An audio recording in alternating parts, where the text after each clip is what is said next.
Hey, welcome back. This is kind of a Monday morning tech, but it's actually Friday. I was on vacation this week and I ran into, I saw some problems that were happening, and so I'm just going over that. This is pretty no frills, off the cuff. I don't often script these videos, but this is very no frills, off the cuff. I want to get this out as quickly as possible to the folks that set this up. So it's very specific to our context, our congregation, but there's a couple of principles that really apply here, and you'll see that. One is that, again, and I can't say this enough, I think every slide needs to have a purpose, and it needs to be in order. So every single slide, whether it's just a lyric slide or it has some kind of setting on it or something like that, it needs to have a purpose, and so that means that nothing gets skipped. I noticed on Sunday just watching that there was some problems transitioning from the sermon into the next song.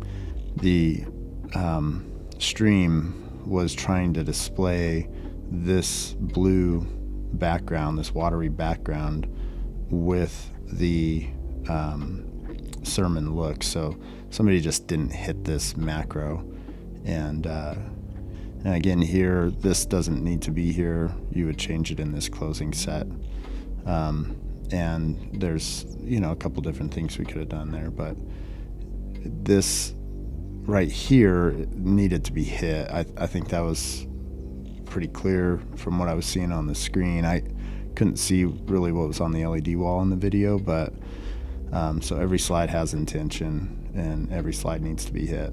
All right, so along with that is each slide, I think, needs to be simple. So it used to be that before macros, I would have tons of cues on a particular slide for a particular part of the service. So when the music started, I had a slide that had all of my cues on it that changed looks for everything. So now we have macros. So what I try to avoid is on the actual slides having a ton of cues on there. As much as possible, you're gonna need to do some changes and stuff, and there's a point at which throwing another macro on there isn't gonna really help you. It's for that one particular thing. So but principally speaking, we want to try to keep the broad settings on the macros, and then particular purposes on each individual slide. So for instance, you'll see I have a stage display change, and so I want to keep that slide doing just that thing, is essentially what I'm getting at. So you can see here that there's already a stage display change on the macro. So we're changing it to the correct setting and then changing it back by placing this macro on this slide here.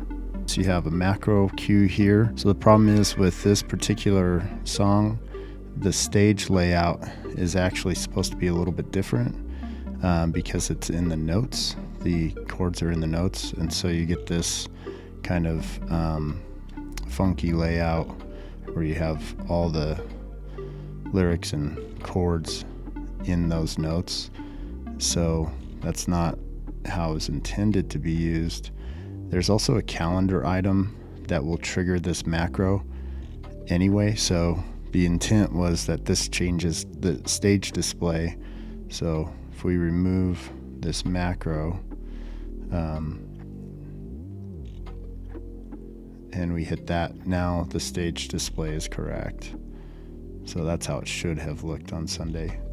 The other thing is the way I've set up the backgrounds is to be cued with the macros, and that's done through these playlists here in the video. So if you want a different background, you can certainly drag it into there, but you could just set it with the macro so that it all happens at once. So that's done through these playlists. So you can either drag your graphic over, or you'd go to whatever your other background is that you want. So I'm trying to find the exact one. So you wanted this one, so you just drag that into the playlist, the opening playlist. put it up front, and then when this macro is queued, that's what we'll display. So it's a little bit more of a pain, to be honest, to drag it into these playlists.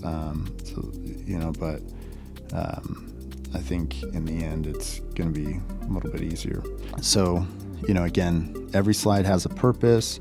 We try to keep those purposes simple, and then macros are for broad settings. So that's the other principle, is that some of these problems that were happening could have really easily been fixed by just hitting the appropriate macro. And so the way I've set up our macros is we have an opening song, we have a middle set, so the songs after the welcome, and then we also have a closing song after the sermon. And each part of the service, including the sermon, has an associated macro. And so if there's an issue, lyrics aren't displaying, the stage display doesn't look right, go through the list of all the different problems that could happen. A lot of them can be fixed simply by hitting the appropriate macro, and it takes a second. And I have 3 different ways you can do that. One is on the keyboard, one is on our Stream Deck, and one is just in the macro window on ProPresenter. So there's more than enough ways to get to it. All right, so the third principle that I think is a little bit more subtle is that most people that I've worked with outside of this church, they, not having a ton of experience with ProPresenter 7 or whatever it is, they'll typically have one look.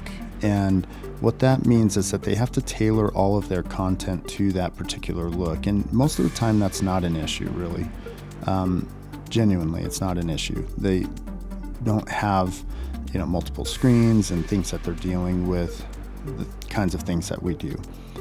However, the approach that I've taken is to try to simplify our content that we have to put in every week, and then adjust the looks to that content so that the looks can remain the same, and then the content itself is really simple and it's easy to put in. And so the themes are applied automatically when the looks change and that kind of thing. So it's a little bit different of an approach. So the critical principle here is that you've got to pick an edge, right? So in snowboarding, I've seen it, I was trying to teach my nephew to snowboard, and I'd see him just bombing a hill, and he could do it. He could kind of go flat, but I'd see him start to catch edges, right? So essentially, he would start to kind of fishtail a little bit, and he'd catch an edge and he'd wipe out. And on snowboarding, you gotta pick an edge, and you want your uphill edge to be, anyway, it's not a snowboarding video. The point is that, let's use a simpler metaphor. You gotta pick a lane, okay? So you need to pick a lane, and with ProPresenter, you have to pick a look. Now, again, most people still, even with ProPresenter 7, are using one default look, and that's all they use, and they tailor their content to that look. So whenever they create announcement slides, music slides, sermon slides, they do all the detailed work of fonts and backgrounds and all of that kind of thing. They're doing all of that through the content itself on the slide. My approach has been a little bit different with ProPresenter 7, and this is really the power of ProPresenter 7, is you can create looks, create themes, apply those themes to the looks, and then the looks remain consistent week to week, and then your content can be really simplified. And so with that in particular, every setting, and for us, we have settings, we have light settings, we have our stage display settings, several different things for several different screens. And so we always want to be conscious of what look we have, what stage display we have. So we've distilled that down somewhat into these macros, as I mentioned, but we always want to make sure that we're selecting the correct macro. And so my point here is that you never go back to a default. There is no default look. There's no default settings. There's no, let's just shut off all the themes and all of that. There's nothing on our system that is set up that way. You're either on the music setting or you're on a sermon look or, whatever it is. Stage display, there's several different stage displays we use now. So you're always on something. You've got to pick an edge. So don't assume that if you say, in this instance, you want to display a verse and you go and change that look to accommodate the verse, that when you leave that slide, it's going to change back. It doesn't. It stays on that setting. So once you change a setting, it's going to stay on that setting. And I think that can cause some problems. So it's a way of thinking a little bit, and I'm probably overcomplicating it as I do with everything, but just the basic idea is that you have to really pick a setting and go with it. And once you change the setting, it's changed. And so if you try to go back to your other kind of content, it's going to try to use that. So if you change from scripture back to lyrics, it's going to try to use your scripture looks. So the other thing that happened was apparently we lost the lyrics on this final song before the sermon. So somewhere in here, I'm guessing what happened is you guys brought up the verse that Derek was supposed to read, and then that changed the look somehow, or maybe you put the slide destination to be stage only, something like that happened. And then when you went back to display the lyrics, you couldn't. So in those instances, really knowing where you are in the set helps.